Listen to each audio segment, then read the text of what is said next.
Hello everyone and welcome to the session on Jenkins. Today we are going to look into what Jenkins is, what are its different features, where does it fit in a complete DevOps cycle, how to use it, and what not to do and what to do when we are working with Jenkins as a CI tool. So since we are here to learn about Jenkins, let me first tell you what DevOps is. So with DevOps, we are trying to bridge a gap between agile development and non-agile operations, and continuous integration helps us in building the complete pipeline, okay, which is just one third of the complete pipeline. There are three different sections. One is continuous integration, then comes continuous deployment, and then continuous delivery. So three different areas. Now we need a server to automate everything, right? So we need a place where we could configure something, add some scripts, have our code check out, someone to take care of building stuff, integrating stuff. And Jenkins is a tool which would help us and do exactly that. Okay, so before moving on with this session, let me tell you uh, how we are going to go along with it. So in this session, you would be having a chat box wherein you could type in your questions or anything that you want to ask anytime. Okay, so I would be picking up your questions right from your chat boxes. Um, you could raise your hands in case you want me to discuss something with you. All right. Any queries or doubts are welcome. If the question is not related to this, I would be taking it to the end of the session. All right. And this is going to be hands-on. So along with the slides, we would be conducting hands-on as well. All right. So let's start. Before starting, can I get a quick confirmation that you are able to hear my voice and also can see the slides on the screen? You could type in your chat boxes so that I'm sure that you are able to hear me. That is cool. Thank you. Thank you so much. Let's move. So in today's session, it is about continuous integration. We are going to learn about what Jenkins is. Well, I would be covering a lot of stuff which is off slides. So if you want to take notes, you should be like having a pen or a paper or just type in somewhere to get these notes. So I would be covering taking backups with Jenkins, setting up a slave machine with Jenkins, building the projects with Jenkins, setting up security, what are the folder structures, what are the different war files and jar files which are created, what happens in the background when Jenkins is installed. There are two ways to install Jenkins, of course. So we'll be spending a lot of time here. Let's get started. So in older days of software development, when people were using traditional waterfall models for SDLC, um, software development used to go through very different and discrete stages. So requirement analysis, then designing, then development, testing, uh, then deploy it, maintain it. Okay, so you are aware of all these steps. That also means that unless and until my software is ready, I wouldn't be able to test it. And that causes a burden on testing team because the testing team would be sitting idle for a long span while the development team would be uh, working day and night to finish up with the product. So the product might take a year, might take 6 months, might take even 3 years to finish, and there is no testing happening. Of course, unit testing and functional testing would be happening there, but complete integrations testing or smoke testing of the complete product is still not there. So the testing team is still waiting, or either it is working on something else. So when you are done with the development, it is moved to the testing area where the testing team would be testing it. And by that time, the developers have already switched context. They have started working on something else. So maybe the testing team then figures out a few bugs. They reply back. Okay. So it takes a lot of communication time, and the gap is huge. You get a mail that okay, this is a bug, you need to fix it. You get it approved, again a week span, and then you start working on it. And the developers, when they start working on it, they have already lost the context of what they were working on. Okay, so if I write a code and it's working, I've tested it, and a week later my friend asks me about the code again. So if I go back to the code, even if I have written it, I'll have to go through each and every line to figure out what I did exactly. Okay, and that's the problem with everyone. So context changes, there is a lot of time that is wasted and nothing can happen in parallel. So you're doing all this stuff in exactly discrete stages. Okay, so wasting a lot of time. So what we do right now is we are taking up Agile Agile is what we are practicing in our day-to-day life.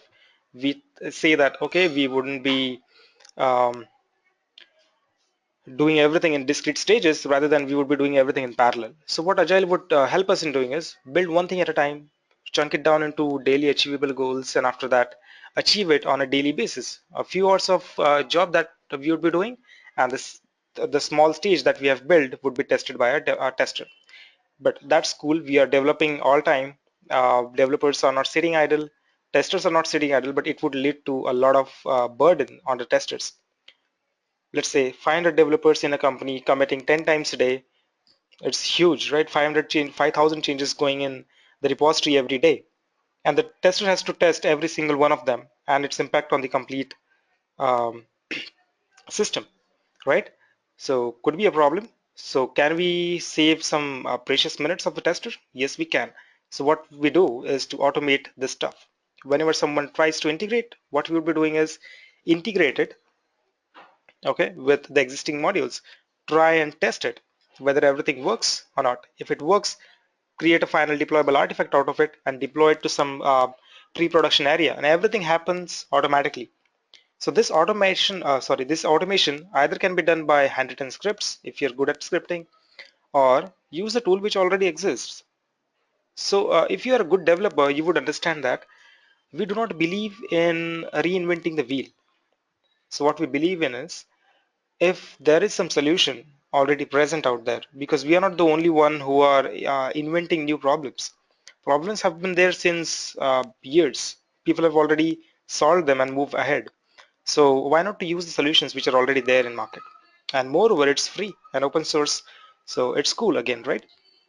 So we would be working with multiple changes in parallel, automating everything using the tools which already exist. Now with the continuous integration, we have got multiple tools which are available in the market. Okay, so there would be tools like Gerrit, Bamboo, TeamCity, Travis, Go, and Jenkins.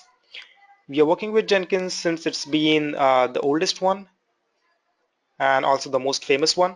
It's free, it's open source, and has got huge community that has contributed thousands of plugins to it. So any external tool you name, Jenkins can integrate seamlessly with it. Okay, that's the reason why people are using Jenkins in their environment, and they are trusting it with their production environments as well. So when Capistrano was not there, or Chef and Puppet were not there, people used to write their scripts and automate that using Jenkins. Well, that was cool in those days, but still, we want to optimize, we want to enhance the stuff. All right, and that's the reason we are moving ahead with the continuous integration Jenkins section. So what is continuous integration? Okay, first thing, it is continuous. That means it is all automated. Integration. So when we have the code, we commit it, we want to integrate it with the existing code, which already is there on the repository. We want to make sure that the new part which is coming in would follow all the standards, is free from any of the errors, does not break anything which is already running, because that is more critical. Adding a single bug to the bigger software which is already running is a problem. Okay, we don't want to make it unstable. We want to add new features, right? But at the same time, we'll have to check whether it is stable or not. We don't want people to be worried or getting bugs while they use the product. It can be delayed. Okay, the releases can be delayed, it's okay, but if you release a buggy code out, that would be a problem. So what continuous integration helps us in doing is, it would be adding checks at various levels, and at the same time it would be moving forward in the build and release pipeline. So checks like standard checks, syntax checks, automation testing, which is done. Then feedback loops are created at every level. So these are stages, right? So at every stage, there is a notification channel. So if the stage fails, or if that particular test is failing, in that case, we notify the developers back, and that is done by setting up notifications, and Jenkins helps to set up notifications out of the box, so no problem at all. And also imparts sense of ownership. So if you ask me what DevOps really is about, it is about setting up a good culture. It's not about fancy tools at all. If you are able to set up a good culture in your company, that Your communication should be horizontal. It should be fast enough. You should not be waiting or just doodling around. You should have a sense of ownership of what you have done. Okay, trying to take in initiatives. So that's what the complete DevOps is all about. And continuous integration helps us achieve that. So we are setting up tools in a way that it forms a chain and it provides us with the right knowledge, right information at right time. So let's say I'm still working on a bug and I want to fix it. I have fixed it, tested that, and I committed it. While committing, I made a mistake. Maybe I missed a semicolon or so just by hit or a press of a button. I committed that code. The code went out to the repository. But if there was a check in between, which would tell me that, okay, this is not working, or even if there wasn't a check, Jenkins is there to figure it out. Jenkins would have built the code. It would have tried to test it. While building, it might have failed. And in that case, it would send me back a notification. Okay, as soon as I get a notification, I'm still working in the same context because I know that I have committed that code just a minute back, right? So Jenkins send me a notification that, okay, dude, you have committed this and this is wrong here. It's not going to work. All right, so I would be happy to fix it as soon as possible, right? I exactly know what the error is, where to change, what to change. I happily add my semicolon, commit it back, and Jenkins sends me another mail that the build is now stable, and I'm happy. How does it impart benefit to the DevOps culture? Very first, I'm responsible for my own code. Okay, no one else is. So I get to know where my code is in the complete pipeline, and I exactly know when my code is going live. Okay, so since I am responsible for it, I am getting all the mails and I'm getting credit for it. I'd be happy to do anything to make it work. Okay, that's sense of ownership. And when you build something new and it works, that's how you initialize stuff. Okay, so initiatives is also imparted use with continuous integration. The basic idea is people don't really realize that what a CI is all about, and the structural setup in the DevOps. When we talk of that, code actually moves horizontally. Code never moves vertically. Okay, when we have teams, we generally have hierarchies like this in bigger companies. I've seen it. So there might be a developer, associate developer, then the developer, then your person who does your code review, maybe a lead or someone. Once he does the code review, you commit it again, then it goes to the tester. Okay, and they don't really care what you're doing. So they just care about their own work. If this is a ticket for me, I resolve it, I send it back to you. It's your pain now. Do what you want to do. Okay, but generally code moves horizontally. So in DevOps or in continuous integration, we have the team which sits bay to bay horizontally to you. Okay, and that's easy to communicate. As soon as you get a mail, you know that something is not working. Even if your colleague has done a mistake, you eventually know that, okay, this is going to be wrong and it's going to be impacting my code. So you quickly call him, dude, fix this and get it checked on the continuous integration. As soon as you commit, continuous integration would be tracking your code, checking it, building it, deploying it, testing it. Okay, we don't need any testers for that. Testers would be required only when you need to write unit test cases, and majority of that work in test-driven development is done by the developers itself. Okay, so the benefits that we get in the continuous integration cycle is that we get to catch the bugs very fast. This, the concept is to fail fast. If you're failing, fail fast. Don't fail late. Okay, fail as fast as you can and fix it. That's why CI is being used. Everyone sees that what's happening. Okay, every build is automated, so you could work in parallel. Maybe you are building a code that has to be deployed on 4 different operating systems, so you need to build it in that particular environment. So if you're building it in a serial fashion, one by one, wouldn't work. So Jenkins can help you in that as well. Jenkins has got a centralized architecture as well as a distributed architecture. If you want to write it on a slave, it's doable as well. It helps to keep the builds fast. If it takes 4 or 5 hours to build your code, something is seriously wrong. Okay, go find what's wrong. So when you have a machine take care of a lot of work for you, you have free time to figure out what's wrong in there. Okay, and that's how we benefit from it. We don't wait for testing whether the code would work or not. As soon as I commit, I get to know what's happening in there. Okay, so continuous integration eventually leads to continuous deployment. So if you are aware that all your test cases are written robustly, there is no problem with that, and you're having a code coverage, that means every nook and corner of your code is tested by an automation test case. So if you have a code coverage of more than 97, 98%, so you could completely guarantee that any new feature which is coming in, I should be able to deploy it without even testing it once manually. So that's the level which everyone wants to achieve. That's the eventual goal. Okay, so continuous integration doesn't get rid of the bugs. It makes it easy to find them out and remove them. Okay, and the tool that helps us doing it, we'll be looking at Jenkins. So let's see what Jenkins brings us. Jenkins would bring us a lot of features, and most of the features are presented by the plugins. So Jenkins is actually a framework. Okay, it comes with no features, but these Jenkins people are generous enough to make Jenkins ship along with a few plugins pre-installed.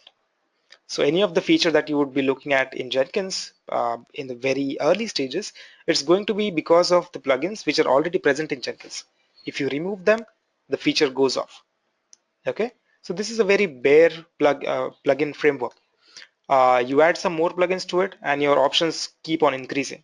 It's not a proprietary product, so like in other CI systems I have seen, where the feature list is very limited, and you'll have to wait for their development to happen. You create a ticket, then ask these people to develop it for you. They would be getting back to you along with some problems, some solutions. You test it, they are happy to integrate that into their product, and then you get it back. With Jenkins, it's not like that. If you have a problem and you don't see a solution for that, create a solution yourself, communicate with the community, add your plugins to the Jenkins website, and they would be happy to accept. That's how it works. So how to install it? Okay, so let's get on with the hands-on. What we have here is a virtual machine. I would be using virtual environments to set up Jenkins. So that's VirtualBox, again free and open source, of course. So let me bring up a few machines. One of the boxes I generally use is DNS. Another one, I would be creating a fresh, and I would name it as Jenkins test. At any point, if you think it is going too fast, just drag me down, raise your hands. I would be happy to help you out. Okay, so our machine is ready. Spin it up. I'll be starting this box. Most of you must be knowing what I'm doing right now. Okay, so either you have used VMware or VirtualBox or Virtual PC. Similar features. We're just spinning up a virtual machine.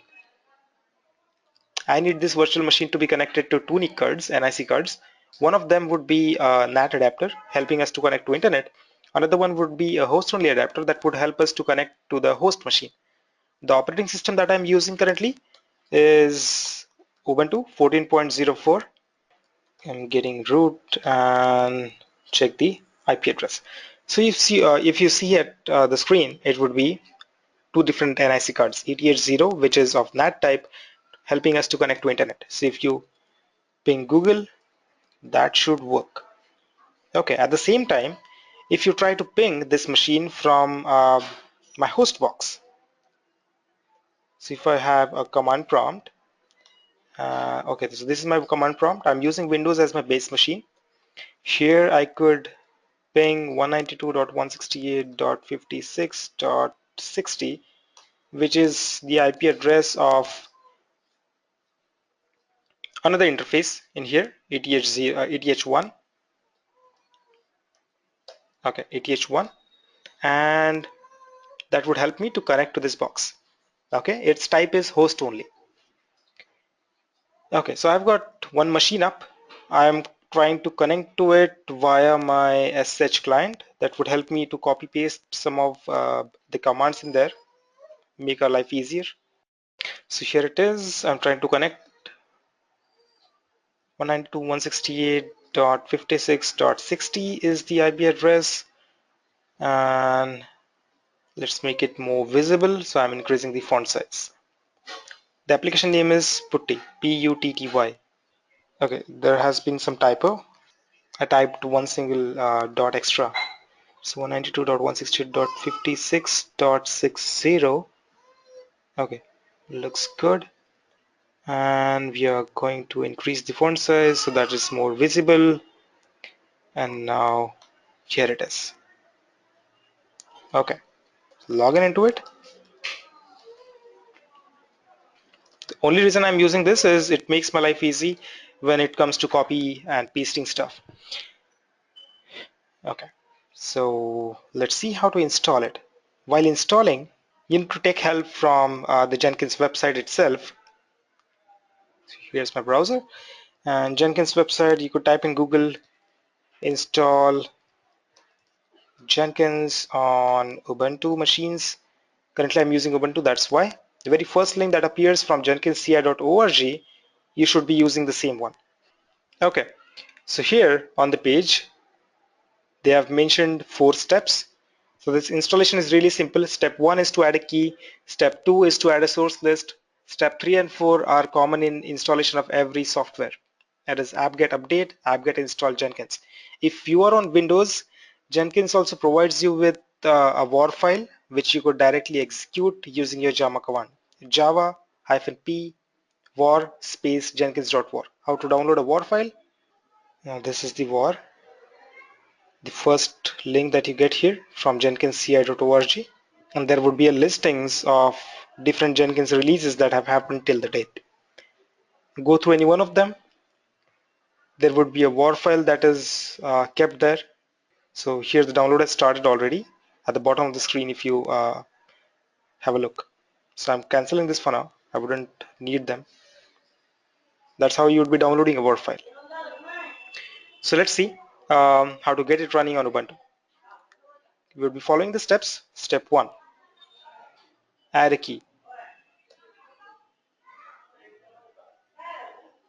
Okay. Step 2, create a source list. Done. Step 3, apt-get update, and step 4, apt-get install Jenkins. That's easier.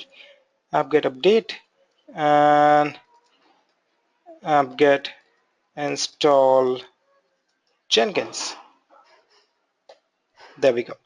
So it would take a few minutes for finishing it up. So by that time, what I'll do is I would stop this process. I would get a machine which I've already installed with the packages. Okay, so that would save us a few minutes. So I'm shutting it down for now. Don't worry about it. I have another box which already has got it installed. So let's come back to this, and I would be closing this box, bringing up Jenkins. Okay, so here if you want to run a jar file, if you are on Windows, download a war file for there. Sorry, not jar, war file. Download it. You could execute it like this: java-jar space jenkins dot war file. So let's get it installed first. Then we'll be looking at Jenkins dashboard. So first things first. This is my Jenkins box. I need the IP address of it in order to connect to it. It's 56.60 again. Let's connect. This is all regular stuff. Important part would be coming in once we have done with the installation. That's more interesting. So here's my putty client that I've brought up. Here it goes. Okay, get root. Not probably a good idea to get root directly. You could generally use sudo before your commands and get going. So while we were installing Jenkins like this, apt-get install -y Jenkins, Jenkins was doing something in the background, and there were a few steps that happened. First thing, a folder was created at var-lib Jenkins. So if you cd2/var/lib/jenkins, you would find a folder called Jenkins, which would be having a few files in there. Okay, just a few files. As soon as we modify some settings, this list is going to grow beyond 20 different files. For now, it's very simple.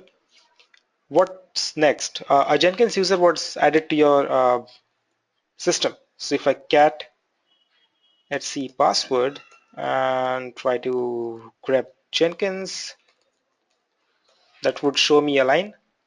Okay, so Jenkins user was added to your machine. Of course, there is no password set up for that, and the home directory of Jenkins is going to be var-lib Jenkins. It's not going to be /home/Jenkins. Remember that. So any of the SH keys that you would be adding would be added to this particular folder, var lib Jenkins. If you want to take backup of Jenkins, just copy this folder onto some another location where you want to be where you want the backup to be created, and it should take care of everything. If you want to uh, restore the backup, in that case, install Jenkins on any of the machines, get this folder created, simply do rmrf on this folder and paste the backup that you have already copied. It's really as simple as that. No complex stuff. Jenkins uses everything from the XML files. All the configurations will be stored at XML files. As soon as you overwrite or replace your backup here, it would start picking up the data according to your backup. It's really that easy. Okay, there is one more thing that happened in the background. Service Jenkins was added. Okay, and none of these things happen when you actually run a war file or directly. Okay, if you're typing in Java jar war file, all these things that I've talked of right now, these three steps would not happen. Okay, you'll directly get Jenkins. So you'll have to create a user for Jenkins. You'll have to designate a folder where Jenkins should be keeping all its files. And services, of course, they are not added. So you'd be handling all of these things manually. Not probably a good idea. So that's why we install Jenkins as per um, the information which is provided on their website. Okay, makes sense. Now service Jenkins status, if you check, there would be a service running using some PID 1037. Now this process has blocked one port, which is port number 8080. So that port would be used by Jenkins by default. Okay, get the IP address of this box. It is 56.60. Let's get back to the browser that we were using. Here it is. And using this browser, we should be able to connect to the Jenkins dashboard. Remember the IP address? 56.60. Port number is 8080. As soon as we hit enter, you should be able to see Jenkins dashboard fresh and new without any jobs. Just like in case of the slide. The only difference being on the slide you would be able to see a few jobs, but here on the browser you wouldn't be able to see any of the jobs. Okay, so we'll create a few ones. So Jenkins was earlier used for deployments as well. Okay, by default, the Jenkins web server, the web server that Jenkins uses for bring up its own dashboard is Jetty. If you know what I'm talking of, it's the application server, uh, which is bundled up with Jenkins, and Jenkins uses that to bring up its own dashboard. So Jetty or Glassfish, Tomcat, JBoss, all these are Java application servers. Okay, and Jenkins is all written in Java. That's why it uses that. Another way to deploy Jenkins is to pick up a war file. If you don't want to execute it directly with Java, you could be placing it into any of these application servers, and Jenkins can run itself as soon as it is deployed. Of course, the port is going to be port number 8080 by default. So this is the default dashboard like we have seen after installation. Now configuring JDK. Jenkins has got a feature to let you provide your own JDK. Let's say my system has got default JDK set at 7, but for some reason I'm experimenting with JDK 8. So I need to have JDK 8 as well. So I'll install JDK 8 on my machine, but specifically I would tell Jenkins that don't use 7, use 8. How to do that? Let's get back to the browser. Okay, here move to Jenkins. On the left hand side top, that would be the home page. Click on Manage Jenkins, which is the fourth link in there. On the Manage Jenkins tab, there is one option to configure a system. Click on it, move ahead with it. There would be option to set up the JDK. Okay, so here it is, JDK installations. By default, it would be picking up the one that you have already set on your machine. In my case, it is JDK 7 that I'm using. If you want to add some, you would be placing the one. If you want to select it from here, you could select it. Okay, and it can also help you install it automatically if you want to. Okay, so if you click install automatically, it would install it for you if you want it to be installed automatically, or if you want it to pick one from the directory where you have installed it already, you'll have to write the directory name. Generally, it's in user uh, lib jvm and whatever your Java version is. Okay, that's what the path is supposed to be by default. Provide any name you want. But for now, I wouldn't be using the custom JDKs. I'm going to use the one which I already have on my system. So I'm getting back to the slide. And Maven. Okay, a lot have been told about different stages in CI. What about building? Because if you build a code, okay, even when you are running some Java projects, you would be inherently using Maven because other people are using it. You would be using that too. It fits in perfectly with a Java project. For another languages, Maven is not a good fit, so you'd be using Ant or something like that for building your code. Okay, so maybe you use make or cmake or use Ant for running those commands on it. It makes perfect sense. Okay, so there is a way to integrate the existing Maven version in Jenkins. If you don't want to do so, it would be picking up the default versions. Okay, so far so good. We wouldn't be adding anything manually there, but let me show you how to do that. It's a Maven installation as well. If you don't have Maven installed on your machine, add Maven, click on install automatically, choose a version that you want this Jenkins to run that code with. Many people use Maven 2 still still now. Okay, if you want to build your code with Maven 3, you could specifically choose the version you want to, because with every version there have been some bug fixes, some feature releases to it. So if you are using a specific feature, you could stick to a specific feature by providing a version number in Jenkins. So you can be really specific on what you need and what you don't need here. Okay, let's move on. I'm not using the inbuilt Maven installations. I've already got one. I'll show you how to install your own Maven. It's not a big deal. It's very simple. Okay, setting up Git. Let me show you the plugin area of Jenkins. Like I said, Jenkins is all about plugins. It's a bare framework. All the features that you're looking at right now, like people managing jobs, security, and all those kind of stuff, it's all provided by the plugin. So plugin ecosystem is really strong. If you click on Manage Jenkins and then move to Manage Plugins here, the fourth option, click on it, you'd be able to see all the installed plugins which come along with Jenkins and the ones which are already installed and enabled. So with revision control or version control, Jenkins comes pre-installed with CVS. It has got features to help you deal with subversion, but Git is out of the box. Okay, Git does not come bundled with the default version of Jenkins. So you'll have to install a plugin that supports Git. So what I'll do is I will quickly go to Manage Plugins, click on the Available tab, check whether Git plugin is available there or not. So here on right hand side top is a filter which would help me search the plugins. So I would say, is there anything that matches Git plugin? So there would be a lot of plugins which are available. Now based on your experience and taste, you would be choosing one plugin that helps you out with your requirements. So I'm choosing one that I already know works. It's Git plugin, the last one. Okay, click the checkbox install without restart and wait for a few minutes for that to happen. So what actually happens is, in the background on the folder side, there is a folder called plugins. Like I promised, you see there are more files now than before. Okay, so there is a plugin folder here, and all of your plugins would be placed here just like a copy paste operation. All the plugins would be having an extension of .jpi.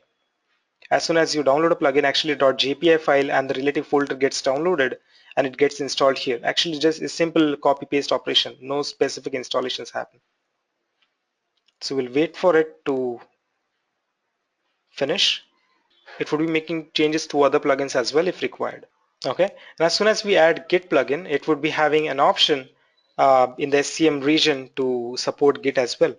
We would be using a demo app here.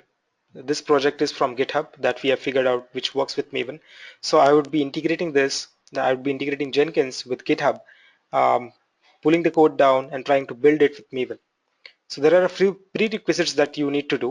Very first thing, if you want to integrate the stuff with with Git, you have to install Git on this machine. Command Git, does it work? No, it says Git is not installed. Installing plugins does not install the base utilities that you would be requiring for that plugin to work. So you'll have to do it manually. I'm installing Git plugin which would simply act as an interface with the existing Git installation, but Git is not installed, so I'll install it. Apt-get install Git. I use Git core, git-core package. So it would take a few MBs and a few minutes of our time. Once that's done, we'll move on with the integration part. Okay, so by the time this happens, what we would be doing is, I'll show you how to set up Jenkins and secure it. Git plugin is also going to take a few minutes. Currently in your organization, let's say this is the fresh copy of Jenkins and everyone is able to access that because that's on the public port. If you want it to be accessible only to you, so you will have to set up some authentication methods in that. And Jenkins supports LDAP as well. Okay, let's see why Git failed. It says failed to download from some URL. Okay, that didn't go good. Let's restart this and try it again one more time. Hopefully that would work. So Git core is now set up here in the background. Git command works. We'll try to set it up on the front end as well, because without the interface you wouldn't be able to use Git with Jenkins. With interface I mean just an API interface, okay, not the graphical one. So here our Jenkins has restarted. Let's go to manage Jenkins again and the plugin area and try to figure out whether Git was installed in here or not. No, it wasn't. Go to available, follow the same steps. Git plugin, I have clicked on it and tried to install without restart. It's trying to download it and install it again. After installing, I need a fresh restart, so I'm going to check this checkbox here. So I've turned it on.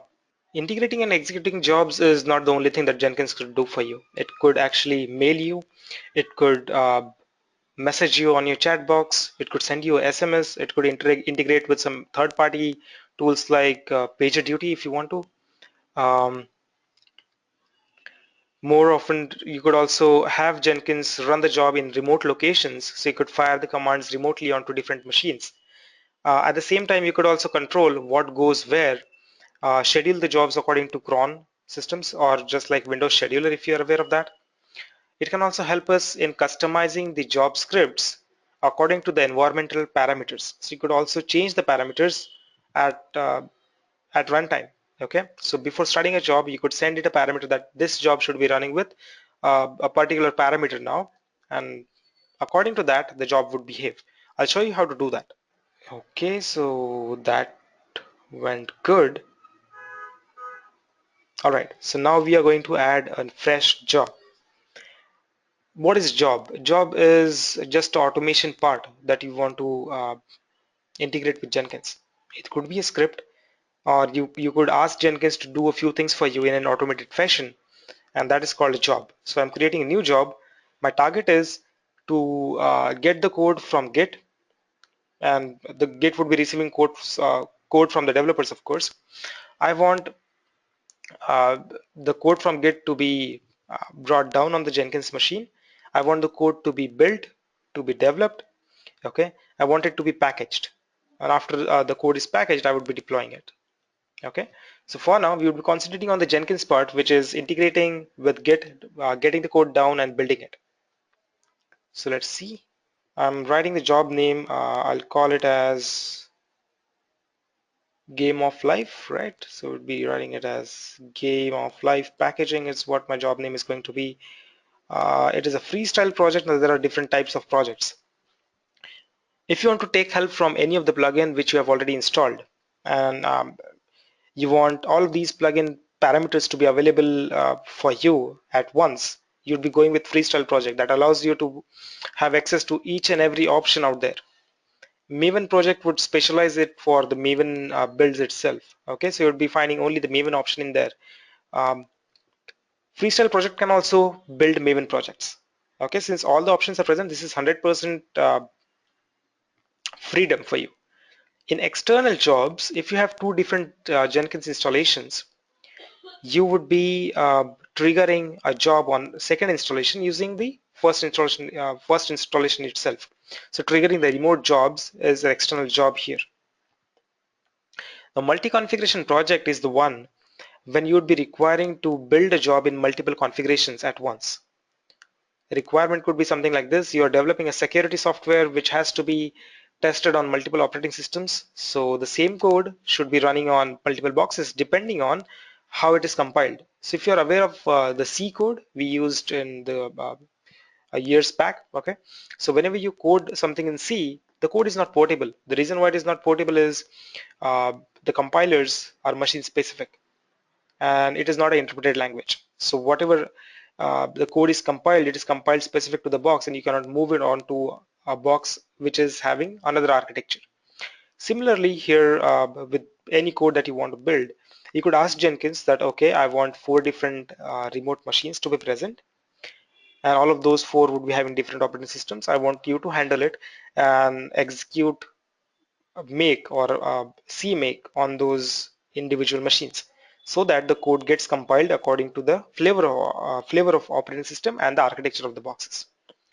Okay, that's how you actually build the code on 32-bit infrastructures and 64-bit infrastructures. Everything is automated by Jenkins. We would be using everything at once, so I'm going with freestyle project.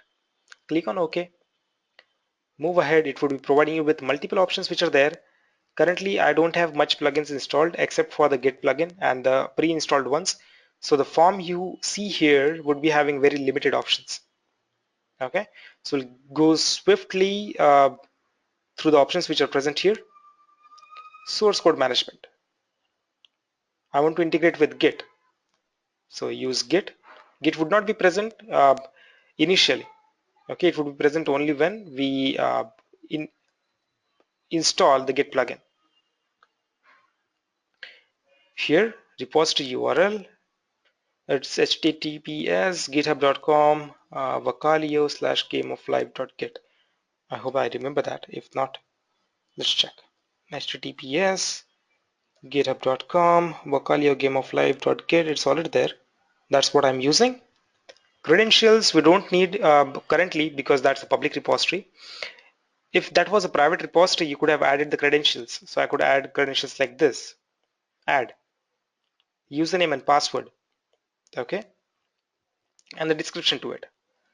If the system requires you to provide your public key, that would work as well. Okay, SSH username with private key would help you out with that. You provide your username, your private key, which would match the public key that you have already shared, and that should help.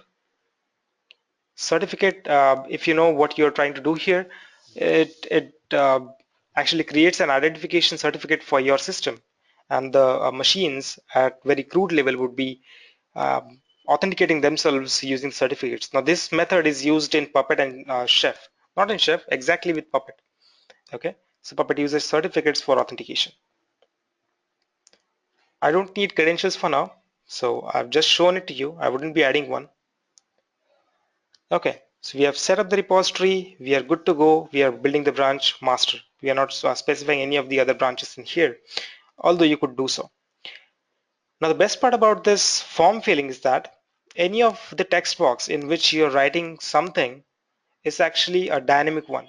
I could write a static code in here or a static string, but I could change the values depending on the parameters that I would be passing. So you could say that this build is parameterized. Add a parameter. For now, I'm adding a string parameter. I would say, let's say I've got 2 different repositories. One is Game of Life, another one is called Car of Life. Simple. So I would say that my repository should be kept dynamic. Depending on the parameter I pass, you should be able to choose the repository. Okay. So as many parameters as you want to add, you could add it here. These parameters can also be passed as environmental parameters. Okay. Default value for me is gameoflife.get, so I'm putting it here. Okay, so the parameters I'm passing the default value as game of life. Add some description to it if you want to, just for the people to understand. If you want this build to be disabled, you don't want it to be executed, so you'd be disabling it. Currently, I don't want to do that. If you want multiple builds to be running in parallel, the same job, if you want multiple builds, that means multiple instances of the same job to be running in parallel, in that case, you would be allowing this. That means execute concurrent builds if necessary. For now, it's all basic. Okay, important part here. We have added the parameter. Now I want to use that parameter. You could use the parameter by specifying the parameter name. In my case, it is repository. And whenever you write that repository parameter, you will have to prepend it with a $sign. Okay, now it works. github.com/vocalio/repository. Now that repository would be taking values from the parameter that we have passed. Okay, there is a question here that is it required that you add the build parameter in all your build configurations? No, not required at all. Like in the first case, let me show you both of them. Okay, so you get a clear idea of what's happening. First, let's go through the form. While we initialize this job, I'll show you to I'll show you how to run it with the parameter and without the parameter as well. Okay, it's not mandatory at all.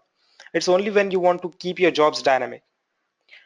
Now build triggers. Now build trigger is a step in which you decide that how this job should be running. Since it is an automated build, okay, in that case you need some external trigger to get this build running, or you schedule it. Let's say I want to have this build running every hour. I could do that, or I could say that okay, whenever someone commits, I want to run it only in that particular time. I don't want this to be running every 5 minutes or so. Okay, so that makes sense. So let's see what build triggers are. First build trigger is the alpha beta kind of thing. If alpha works, beta should be getting triggered. Okay, if alpha fails, beta should not be getting triggered. So that's the first option. Second option is the cron like structure. If you are aware of cron tab, you would be exactly knowing what I am doing here. So that's cron schedule. If you don't know what you're doing, click on the question mark, which would be giving you extensive help on what has to be done. Every field here has got some help associated with it. Okay, so I'm looking at the help. It says you need to follow the cron like schedule. So all 5 stars means execute this uh, every minute. I wouldn't be using it. For now, I will be polling the SCM. That means keep a check on the source code management. If there is a commit, execute this job. If there is no commit, don't execute it. And check the source code manager every minute. So there would be a background job that would keep a track on this source code management, or Git in this case. And if there is any change, only in that case the job would be executed, otherwise not. So I'll keep it for SCM. And now the build steps. Okay, actually the build steps are taken up from the developers. So if you are a DevOps person, a purely DevOps guy, you don't know how to build it, ask the developers how they do it on their machines. And this is the place where you would be adding all that automation thing. Okay, until now we have just received the code. We haven't done anything extra here. At a build step, there are 4 build steps which are present by default. Okay, so you could execute a Windows batch job, you could execute a shell script there, or execute a command. You could invoke Ant, and you could also invoke Maven. For now, I'm going with Maven. You could add as many build steps as you want. If you want 3 different scripts to be running one by one, you could add execute shell, add the script name, or type in the command that you would be typing. Let's say I want to execute make on some folder. So I would say make install in some folder, tmp or whatever it is. By default, it is the directory where your code is going to be checked out. And that directory is called workspace in Jenkins. Okay. So you would not be adding commands here, although you could do it multiple times. Okay, as many as build steps as you want. If you want to check a syntax, add a command for syntax check. If you want to build documentation, add a command for build documentation. Those would be 2 different builds that you would be adding there. Okay. If you want to deploy the code, add another step, add a command to deploy the code. Everything that you are able to do manually can be automated in Jenkins. But the only condition is that you should be able to run it manually, but without any human intervention. So what I mean is, whenever you try to SH, if you're aware of this fact, that when you try to do SH on the machine, it would ask you for some fingerprint authentication, verification for fingerprints, okay? And that requires some human interaction. You'll have to either mention yes or no. You'll have to type in the password for the first time, okay? So get it done first, and set up the keys. So you also set up passwordless authentication. Next time you try to SSH, it should not ask you for verification. It should not ask you for password. That would work only if you have set up passwordless authentication. And when you get this running, only then can Jenkins automate that stuff. And that is true with any automation script that you write. Okay. So I'm adding a build step here. We would be invoking Maven targets. Like I said, this is going to be interface. It does not install any Maven. We have not taken Maven help from the integration part. So what I've done is, in the background, like I installed Git, I've also installed Maven. Apt-get install Maven 2 is what I've used. Okay, and then I'm able to fire mvn command and Maven works. I would be using the same thing with the project that we are going to build now. We'll leave these goals for now. I will come back to it again. First things first, let's check whether we have the code. Okay, apply, save. We have not added any build job there. So since we have parameters in the job configuration, the option is going to be build with parameters. If you don't have any parameters, the option is going to be just build. Click on it. It would ask you for the parameters and the values for it. So the parameter is repository, and this is the value which is there by default. Build it. So that's the first build. I don't expect it to work. If it doesn't work, we would be fixing it. If it works, it's awesome. That generally happens. You have to do some trial and error kind of thing to make it work. That's generally true with some complex jobs, and this is really dead simple. Okay, so don't have to worry about it. Where does the code go? Where does the workspace actually exist? So by the time this happens, I'll show you where the workspace is. Everything resides in warlib Jenkins. Okay, here you'd be finding a folder called jobs. I will cd to jobs folder. Inside jobs, you would be looking at the job name that you have just created, game offline packaging, cd to that. All right, inside of it, you would be finding a folder called workspace, the last in the row. Okay, so workspace would be holding your actual code. Is the code there? Let's check. Currently, it's not there. It is trying to get the code down. It's still working. So something's happening in the background. We'll wait for it. And there are other folders as well. So all your build related logs, statistics, configurations, everything goes to the builds folder. Currently, there is build number 1, which is executing on Jenkins. So the log that you're looking at on the screen, console output, all these logs, any of the specific parameters and configurations that you have set for this job would be going to the folder called builds. If I cd to builds, I should be able to see different folders and a folder called 1 at the very left. Okay. Similarly, if there are multiple builds happening, so there would be folder number 1, 2, 3, 4, and so. And each of these orange colored stuff that you see is actually a linked list, not linked list. I'm really sorry for that. It's a link that points to some another folder. Okay. And it keeps on changing according to the build numbers. Everything is handled by Jenkins in the background. So your code is going to be in the workspace. Next build number is going to be in a text file called next build number. SCM polling log would be in the SCM polling log. Now there is a config.xml file which is present all over the places in Jenkins, and every single location would mean something else. The config.xml file in the jobs location would store your job configuration, and it stores everything in XML format. So this is the job configuration that you have just filled in on your form.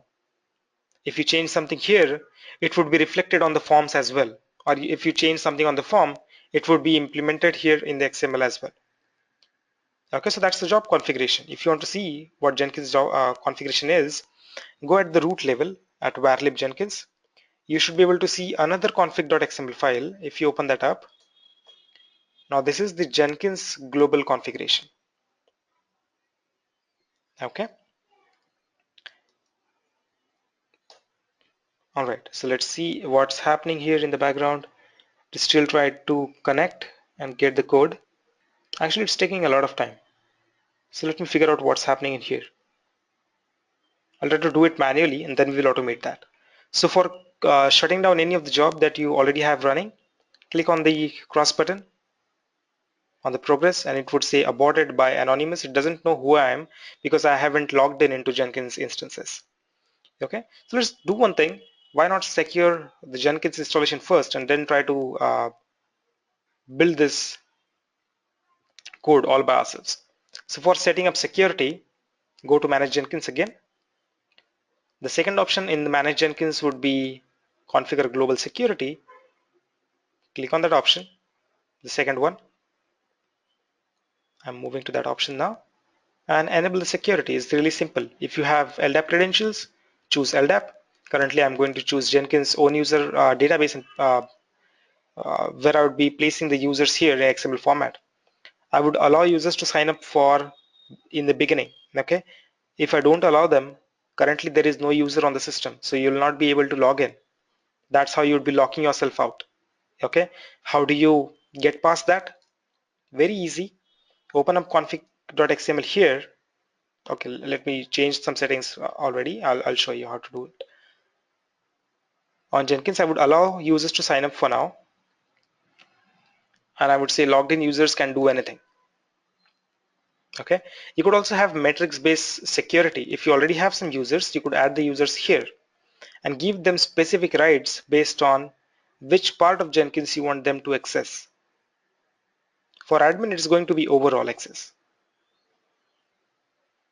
So you can be very granular in this.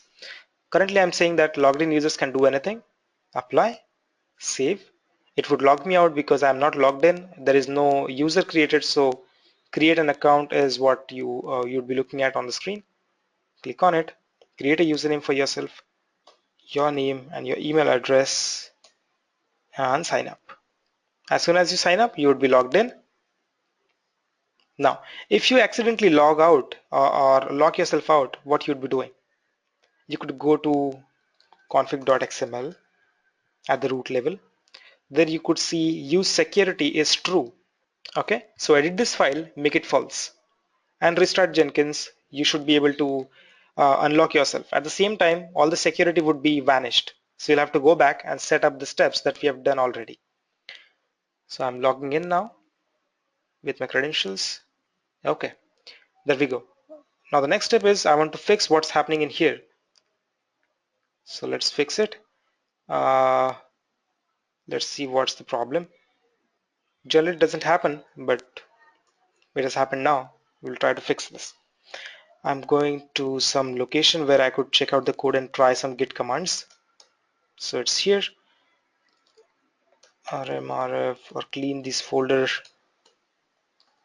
Okay, git clone from the URL which has been provided. It says cloning into some folder, game of life, and trying to download the objects. Of course, that seems to be working. It's not a problem here, but it's taking long. Okay, that's the reason we think that it is actually stalled, but it has not been stalled. It's waiting on the connections. So what I'll do is I would let Jenkins do its job. At the same time, we will configure the Maven build on Jenkins. Okay, so I would be running this job again, which is already started. No problem with that, and we would be configuring Jenkins to execute Maven targets for us. Add a build step, invoke top level Maven targets, and let's get back to the slides to see what they are. So I've tried to do git clone. Okay, that was working. So I tried to do it with Jenkins again. Started the freestyle project, moved on to the git operations, added a URL here, and that worked. We started the jobs by trigger, and we wanted to poll the SCM every minute. Okay, that's what we did. Now the goals that you want to execute is, since we want to package that code, we would be first cleaning or cleaning up any of the dependencies or the temporary folders which were executed, which were created during previous execution, and then package it. So this is what we are going to do: clean and package. It says once the new job is configured, then we could explicitly run the job by clicking on the build now button like we have did earlier, right? You see the button here, it says build now. In our case, it says build with parameters. Okay, the parameters were not required in our case, but just to show you how the parameters should be implemented in the input boxes as well, I've added that. But if we could remove that, we don't need it anymore. So I could say game of life, please remove this parameter, I don't need it, and replace the, where's that?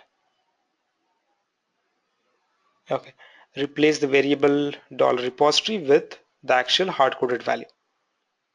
Okay, what about Maven target? Maven target says that execute the goal, clean and package, apply it, save it, and check what's happening. So it would take some time for the code to get down here on this box, and it should execute the Maven target as well. Okay, so we'll wait for that. Once the job succeeds, there are a few color codes. Gray code means the job has not been executed or it was aborted. Blue code means that the job was executed successfully.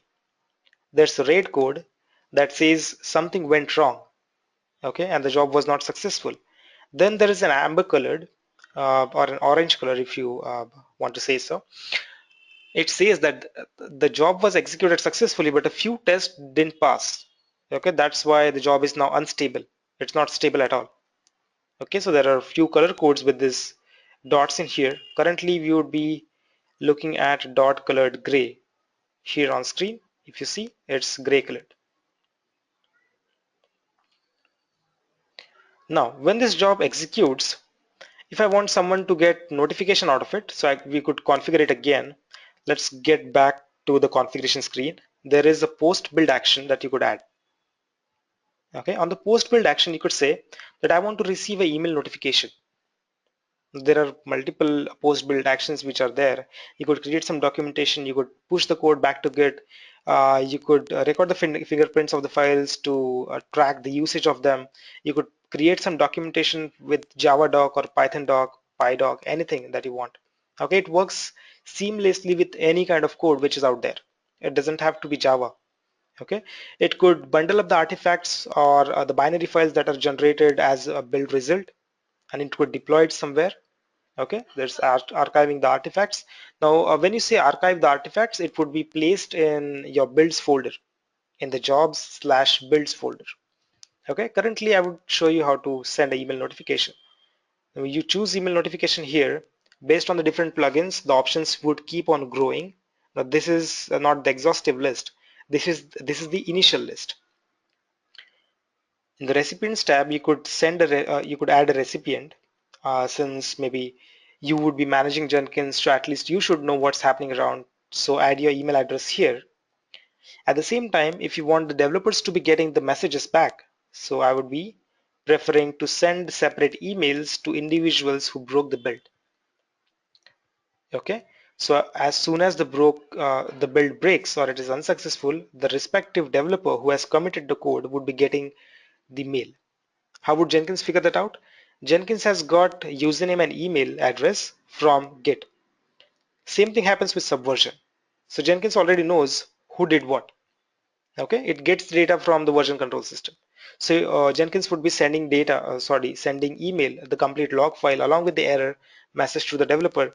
So the developer exactly knows that this went wrong and it went wrong because of me. So fix it and commit it back. Currently, email notifications require SMTP to be set up on your server, which is not present on the demo machine. So it would cause an error. That's why I'm deleting this build step. Okay, this is actually a post build action. After the build has succeeded or failed, that should be taken care of. Apply, save. I would wait for code to finish. Okay, so it is doing something. Let's wait for it. Okay, there's a good question here that how to use parameters inside the script that is being called, not the job, it's the script that needs the parameters now. Okay, so let's see how to do that. I'll wait for this to finish. By the time that does, we would change a few configurations. So on the configuration side, if you want to call a script, you would be adding a build step, right? So add a build step, execute shell, call a script. So this is my blah blah.sh script that I want to execute in current folder, and I want to pass some parameters to it. So the same way we pass the parameters or modified the URL in Git, I would be passing the parameter like this. Now this is my $param1 or param2. Now this parameter 1 and 2 has to be created as parameters here at the top. Okay, add the parameter, add a string, then it says param1, provide the default value and you're good to go. There's another query here that so we would be getting mails only when it is read. Well, you could say so. Okay, by default that's an option, but you can also choose to get emails for every single build. But that's a good thing actually. Let's say you are building the code maybe after every commit. Okay, and in that batch there would be different developers that would be committing their code. So in a single batch, it's not going to be one single developer. It could be multiple developers at once. So if it succeeds or it fails, all of them would be getting the emails. If you are the manager of Jenkins who would be managing Jenkins, in that case, you'd be finding it very difficult to figure out from the mails which ones are for the success, which ones are for the failures, and there would be a lot of clutter in your inbox. That's why we only prefer to get the red mails, not the blue ones. Okay, you could configure it to get all the blues as well. It says there's a build error. Let's check what's wrong in here. We're polling SCM. We haven't executed any concurrent jobs. Okay, sounds good. So here, all of our jobs are red. None of the jobs are blue. So let's see what's happened. We have received the code. No problem till that. Maven kill clean package. It's running fine. It says rule 0 filled with some message. Detected Maven version 2.2.1 which is not allowed in range 3.0. So we need Maven 3.0 to be executing this. So what I'll do is I'll switch it to 3.0. So let's configure it.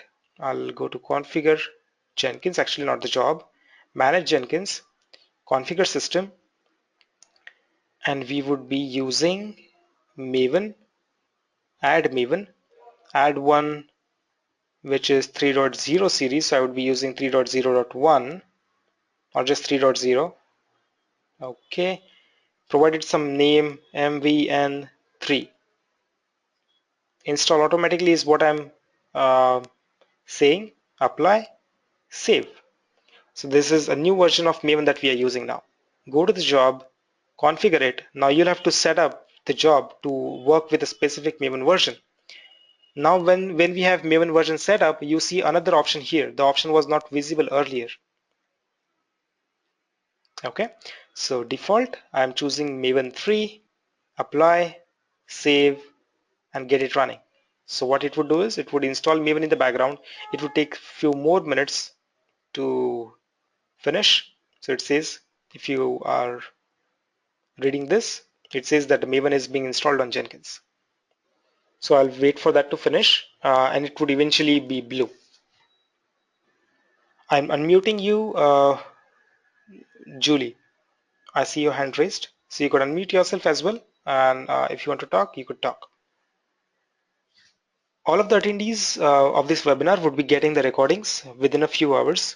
Okay, so you'll have this recording with you. You will also get the slideshow. So slides plus the recording is what you're going to get. Well, Shrikant, I'm not getting your question. You guys can ask the questions right now. So I'm taking up the questions along with this practical session.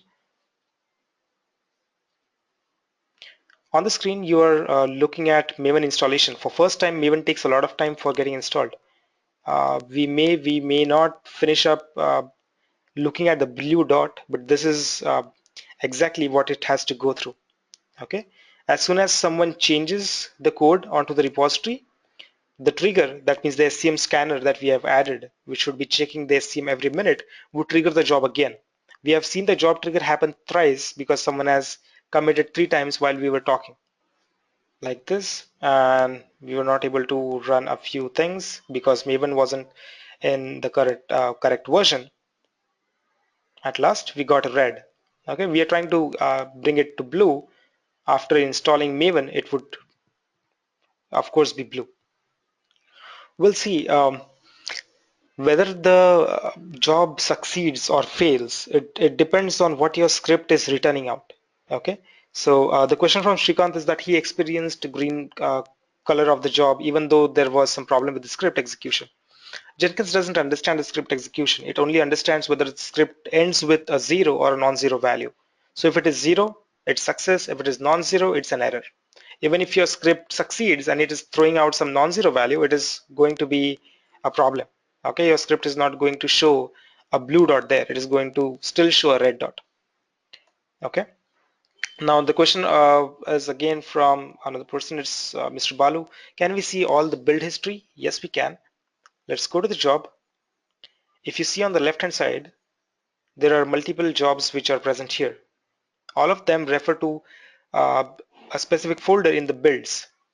Okay, so if you want to see the history, you could click on the dots directly like this. You'd be able to see the SCM log output, all the logs.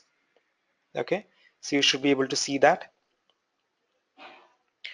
If you want to check the history of the currently executing job, you could click on the dot there and you should be able to see the log in there. If you want to check the logs for the first job, you could check it from the number 1. But now the logs are getting generated. Okay, so there is nothing on the slides now. Uh, let's see what's happening here. Maven is being installed. So I've received multiple questions. I'll be answering your questions one by one. Okay, so the question here is, can you show us how to set up a key exchange between a Jenkins master and another node? Well, I would love to do that, but let's this finish first. Okay, if we still have got time, I would show you the options how to do that in practice. But a quick explanation here: go to Jenkins, click on Manage Jenkins, go to Nodes. Okay, there is an option for managing nodes. Click on the nodes. You'd be having an option to add a new node from here on the left hand side. Okay, click on the new node. You'd be asked to add a new node there. By default, it is going to be a Unix box which would be authenticated over SSH. Okay, so you have to place some options here that what is the slave machine and what's the IP address of it. So let's make it quick. If it doesn't take more than 2 or 3 minutes, I would be happy to show you the complete process. So there it goes. I'm bringing up the Jenkins slave box, and I would integrate that with my Jenkins machine. So let's take another question from here. Okay, where to see the older history? Well, I was talking of the history. As soon as you keep on building these jobs, the list of these folders keep on increasing, and it increases to such a span that you will not be able to keep all of the data on the Jenkins machine. So you would be deleting a few ones. As soon as you delete the older records, you will not see those records in the Jenkins list. Okay, that's when you start losing your logs.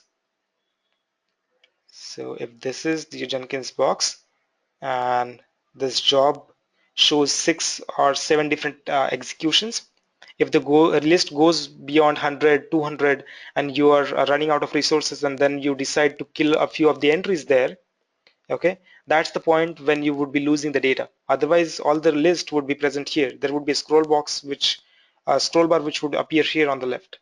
Okay, so I hope that answers the question. Question here is again from Shrikant that why can't we call Jenkins as a CD tool? Well, we cannot because we are not actually doing any deployments, because when you talk of deploying it on the cluster, you need to deploy it on multiple machines at once. So firing the commands on multiple machines, either you write multiple builds, which is not going to be asynchronous, it is going to be synchronous again. So one by one the deployment will occur, which is not acceptable. That's why you use either a script that could fire the commands in parallel, maybe use something like Fabric or Cluster Shell to do it. Okay, so if you could do that, in that case you would be doing uh, actually doing deployments using Jenkins. Okay, but that doesn't solve the purpose. So it is not a deployment tool. You could actually get deployments done using Jenkins, but it's not a deployment tool in itself.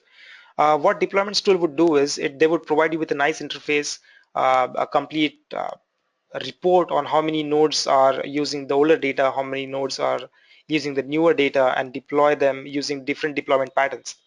Okay, so it could be either rolling deployments or alpha beta deployments or blue-green deployments, whatever is there.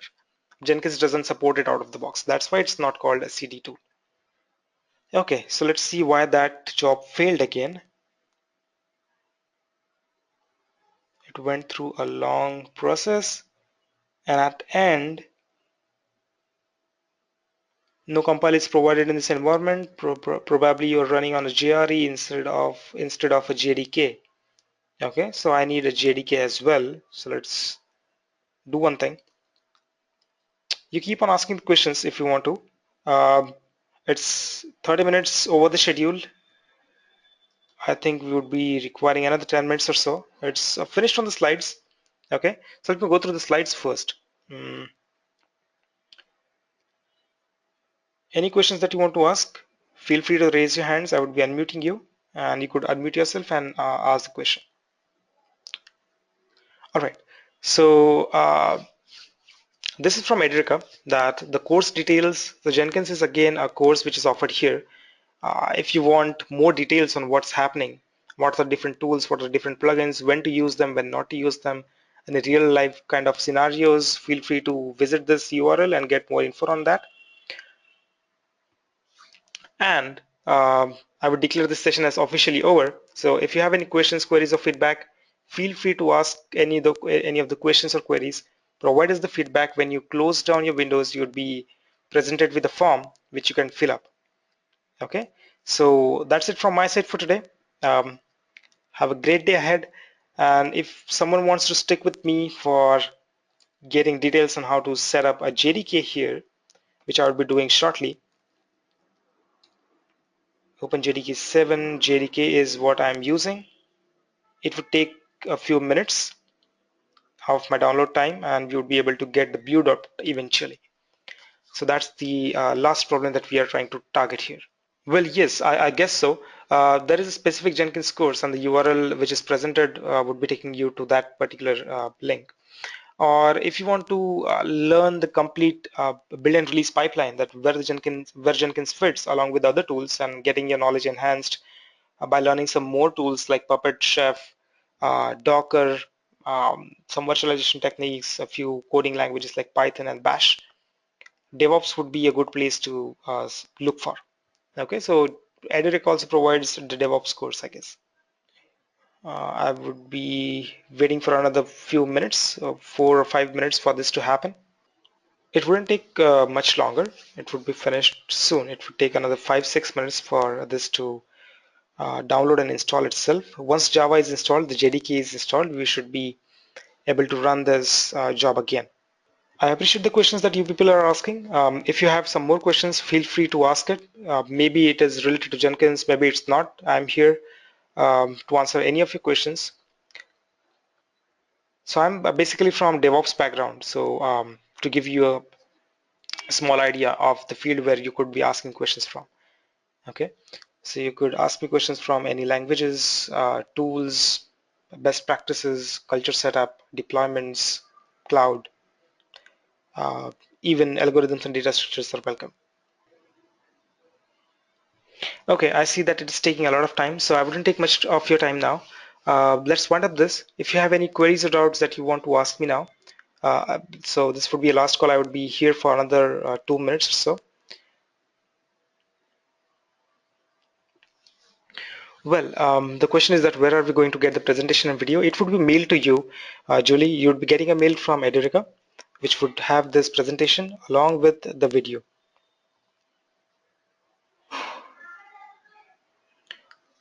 So it seems that I'm a bit lucky here. It is just getting installed. A few more seconds and we'll be having JDK setup.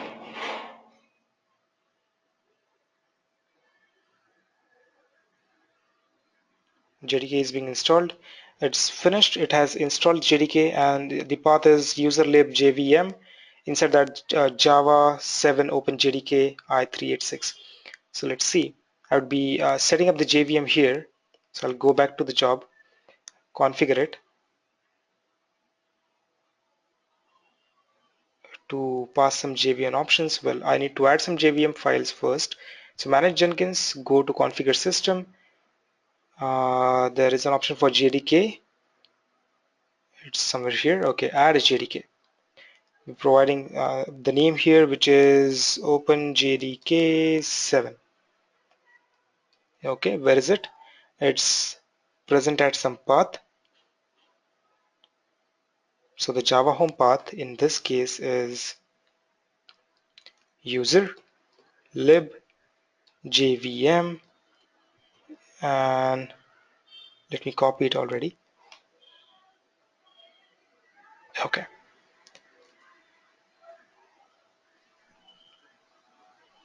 there it goes,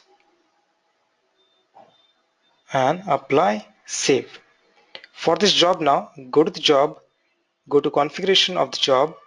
Like we have chosen the Maven type, we are also going to choose JDK. So there should be an option for choosing JDK here. Let's do one thing. I'm going to set it up at the global level itself so that it works.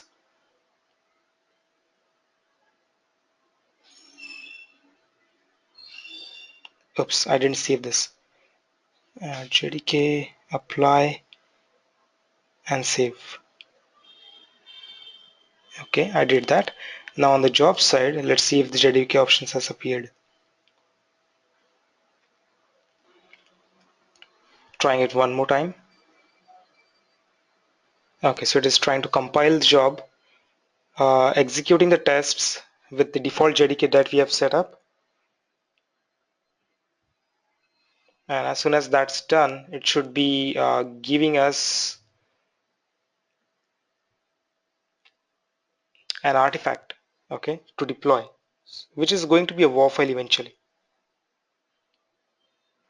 By the time this happens, I would be happy to answer one more question here from, well, I wouldn't be able to pronounce the name. The question was how to set up a node, how to set up a key exchange between the node. Okay, so let's try to bring that machine up. It's Jenkins slave on that machine. So I'm trying to log in. I'll do it pretty quick.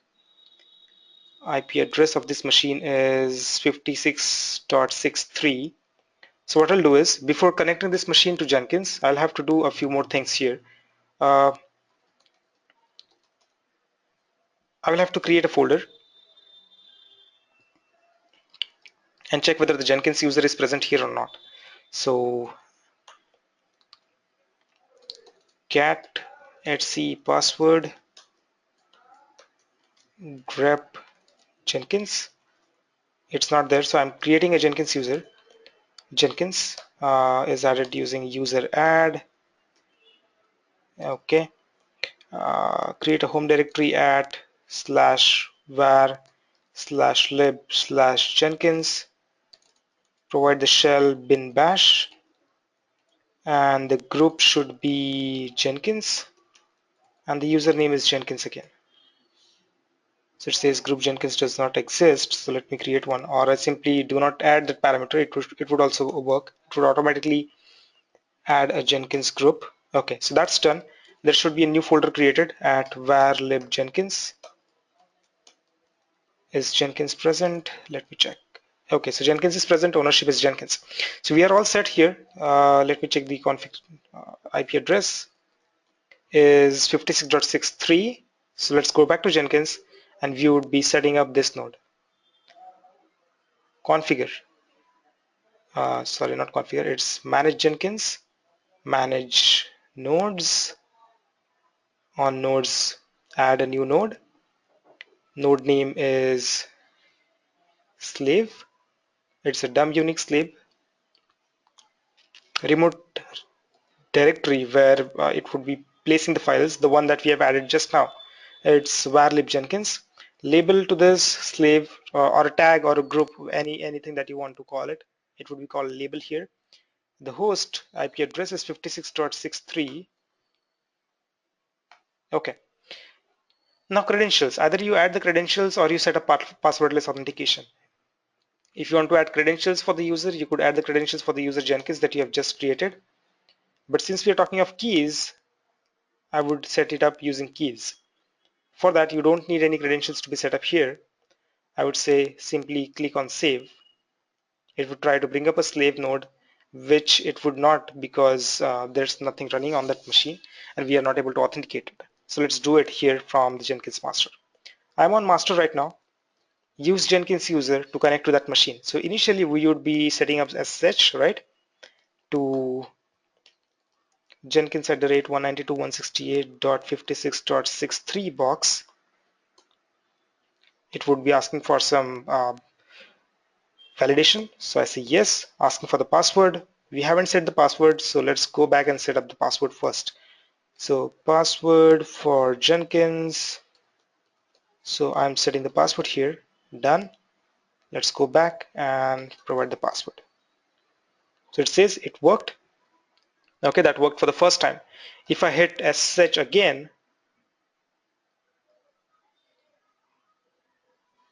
okay, so if I type in SSH 192.168 SSH 192.168.56.63, it would ask me for the password again. Okay, but if I want to remove this at all, so I would be simply creating a keygen, SSH keygen, create a key, put it in default location, and then copy it over to the remote machine, which is SSH copy ID, install it on a box using the Jenkins user. The IP address of the box is 192.168.56.63. Go set it up. It would ask for the password once. Provide the password. You're authenticated. And next time you hit SSH.168.56.63, you should not be asked for any of the passwords. Okay, no password required. Now this is what I was talking of. You go back to Jenkins and launch slave agent now. Okay, I need to specify at least the user there. So let's go back. On the slave, I'm configuring, and the user that you need is Jenkins. So what I'll do is I would be setting up things like this. Adding now credentials, I would be adding SSH username with private key. Username is Jenkins that we have set up, and private key you would be getting from the key that you have just created. So where is the key? Key is in .sh folder of yours. So go to .sh where cd to home first, and in this location there would be .sh folder, not visible currently. So I'll go to cd .sh. Okay, so that's working. Vim or simply cat, that key here, cat.sh, and the key name would be id rsa dot public. Public key is copied. You would be copying just id rsa, which is a private key. So copy the key from here, okay, and paste it here. I would be entering it directly. Paste. Okay, there is no passphrase because we have set up passwordless authentication. Add it. So using Jenkins, we should be able to connect. Let's try it again. So it says this is a unique slave. It's trying to get the standard out. Now it is trying to connect. It says that it is already connected. So cool. Let's go back and check what the status is. So the status of this machine is okay. So currently there is no problem with the slave. It says that it is connected. This is the free disk space which is available and the free swap space on that box. Okay, that's how you connect to the another machine. So it has been fast. Once you get a video, you could slow it down and look through the things again. What about a job that you are trying to set up? Finally, it's blue. Okay, so we have got through multiple bugs. We have fixed few. We didn't had even earlier, then we didn't had JDK, and we have built the job finally through all these problems. So does it work? Go and build now it again. Next time someone commits, the job would execute automatically. Okay, so that would be one more time. We are trying this job. We will get to the results where the job would be dumping all these artifacts. Okay, so if you see it is success, which is cool. Workspace, you should be able to see the workspace from here. There would be a folder called target. Generally, Maven builds are kept in the folder called target. So you could click on target. You should be able to see the files which are eventually getting eventually has to be packaged and bundled together somewhere else. Okay, so that's what uh, the end product of the Maven clean and package would be. Okay, the Maven build targets. So that's all from my side for today. I've got it till the end. We have executed the job successfully. So congratulations, everyone. Um, thank you so much for being with me here for a good 50 minutes more off schedule. I really appreciate it. Have a great day ahead, and thank you so much for being with me with this time. All right, I'll see you around. Thank you.